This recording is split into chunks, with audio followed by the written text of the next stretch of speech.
standing here for one last thought on the Champions Trophy and your thoughts on sort of the trophy, the Champions Trophy itself, but teams that could come and sort of boss the tournament. Yeah, the Champions Trophy for me was absolutely one of my favourite tournaments that I played. To be able to play in a mini World Cup when every game is incredibly important. That's where you want to. That's the tournaments you want to play as a player, but it's also for the fans watching. They're the tournaments they want to watch. Like that's the reason why the one day and T20 World Cups are so incredible to be a part of. So for me, it was my first experience of the Champions Trophies in 2002, where the Aussie team lost against Sri Lanka in Primadasa Stadium, which was an amazing experience in and around that Aussie team. But when it comes to the favourites, it has to be India. You know, they're bolstered with Hardik Pandya coming in as that fast bowling all-rounder. Unfortunately, they don't have Jasprit Bumrah, but it's just about the identical squad to what they had the last one-day World Cup, where they dominated up until the final. So I'd be very surprised, and the conditions they're going to get in Dubai is going to suit them down to the ground. I'm very confident with the Aussies.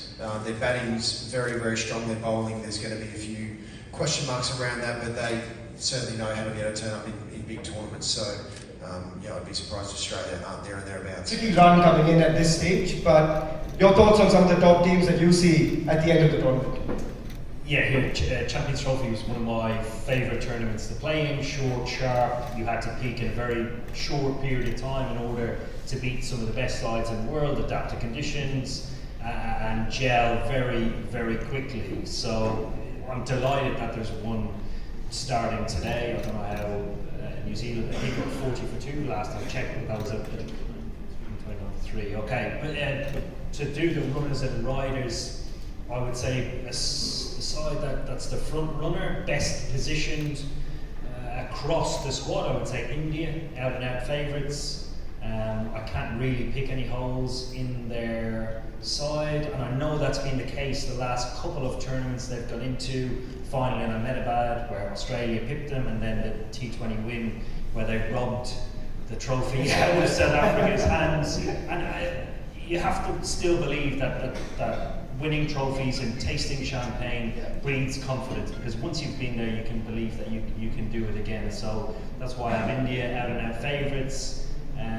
Outsiders that are a chance, I never rule Pakistan out of it. Again, home conditions will favour them, and I would say England are an outside chance as well. They've been in not great form for a period of time. Brendan McCullum has just taken over, and in a short space of time it's hard to achieve anything. They play Australia on Saturday, who are a side without Stark, Hazelwood Cummins and Marcus Stoinis, who was recently retired as well. So I'd imagine whoever out of those two sides wins, who I think England will, could go on a bit of a roll. But I'm excited. I love the Champions Trophy.